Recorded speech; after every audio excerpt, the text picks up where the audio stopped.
Okay, so Okay. the economic prosperity of the arms race by J. William and Gavin. Oops. So we're gonna start off with with the definition of economic prosperity.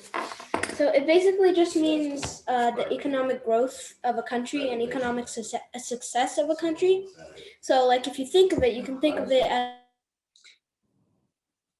as they're economically prosperous. Sorry, Jake. So you can think about it that way. That's how. Sorry, Jake. Can you stop for a second? Yeah. For those of you who are not talking, mute yourself. I see someone has a very noisy background. Okay, go ahead, Jay. Okay, so we're gonna start off with the economic prosperity, like the definition of it. So it just means economic growth and like the economic success of a country. So you can look at it as like how a country is economically prosperous and like peaceful.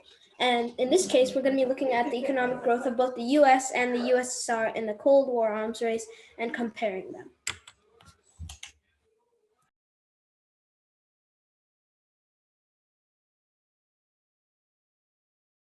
Wait, sorry, I accidentally clicked something.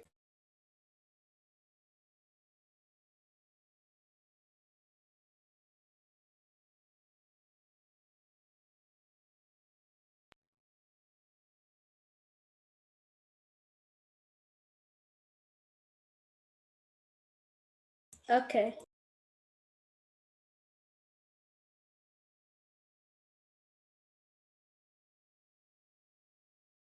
Gavin, are you there?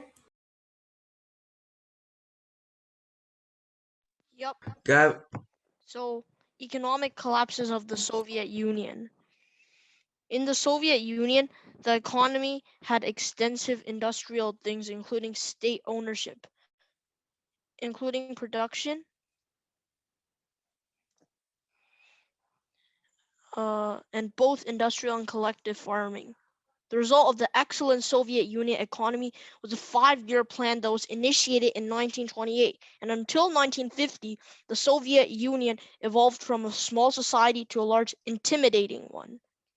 However, during and because of the Cold War, the workers in the Soviet Union did not want to work, therefore resulting in at least 50% of industrial output going into the military, resulting in shortages of goods for the rest of the economy, causing a crack in the foundation.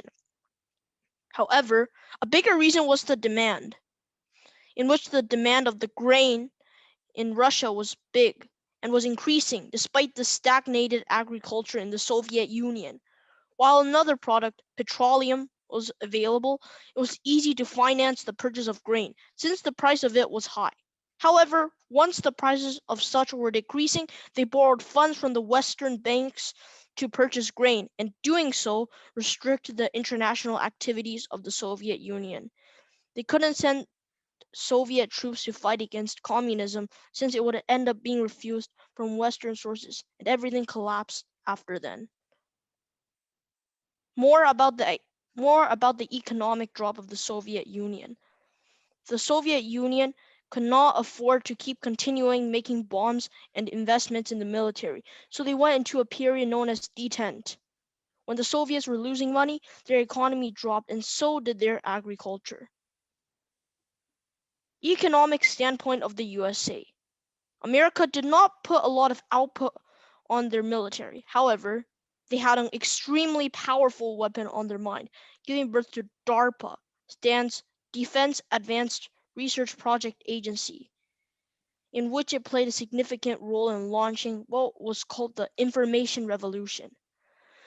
During the period when the Cold War was almost finished, the United States experienced rapid economic growth, as well after World War II, in which when the United States were winning the war, their economic prosperity was coming back. And post-war, the United States got more and more money until they were announced as the richest country. William. summary of the economy of U.S. and USSR. The USSR experienced several difficulties of their economy during the arms race, in which led to a contribution of their collapse. One thing was the workers slacking off due to the Cold War, and another was the agriculture problem of demand, where they relied heavily on the fact that gas was expensive, and when the price dropped, everything went wrong. Read Collapse of an Empire, Lessons for Modern Russia by Yegor Gaidar for more information on this topic. The US experienced a monopoly of money, multiplying their money by thousands and thousands per year due to the fact that they had more leverage over the USSR, and the USSR was borrowing money from the West, and because someone borrowing money from you is better than losing your own money, they had many leverages over the USSR, leading to the USSR collapsing. Okay, so armament advancements during the arms race. So the arms race was huge because it led to the creation of atomic and hydrogen bombs. But the start of the arms race happened in the Manhattan Project, where the U.S. developed Little Boy and Fat Man, but the Soviets had spies everywhere. And one particular spy, Klaus Fuchs, gave away the information to the Soviets, and eventually Russia gained the information to develop their own bombs. During the arms race, there were some major bombs developed, including Little Boy and Fat Man, who were dropped on Hiroshima and Nagasaki, Ivy Mike, Castle Bravo, and the Tsar Bomba, which was the largest detonation in human history. Little Boy through Castle Bravo all belonged to the Americans, but the Tsar Bomba belonged to the Soviets, and it was the largest bomb in human history. Okay, so the end of the Soviet Union. The Soviet Union ended on December 26, 1991, when Boris Yeltsin took over the Soviet Union and turned it into a democratic Russia. You might be thinking, how did he do it? I thought the USSR was a dictatorship. And yes, the USSR was a dictatorship, but during the time of Mikhail Gorbachev, who was the last president of the USSR, it was a very loose dictatorship. You're allowed to criticize the government. You're allowed to do things like that you normally wouldn't be able to do in a strong dictatorship. And you had a lot of freedom. Yeltsin used that freedom to take over and turn the USSR into a democratic country. The end of the arms race. The arms race ended when the Cold War ended, but it underwent a major slowdown. And here's how it went. Both the US and USSR were competing for their nukes, and no one had really won the competition. But the arms race was still going hot in the 50s and slowed down in the 60s because both countries were investing and concentrating on the space race, and then was, so to say, stopped in the 70s because of a period of detente in which both countries are basically cool and not radioactively hot.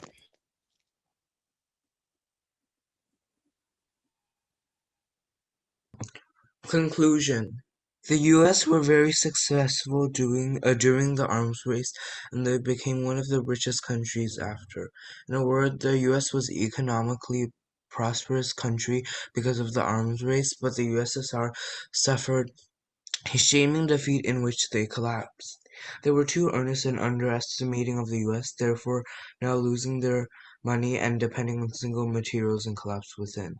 Now the US have their own problems to deal with. However, this is not a presentation about that.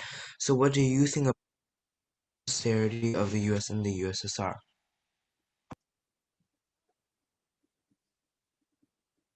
That's it.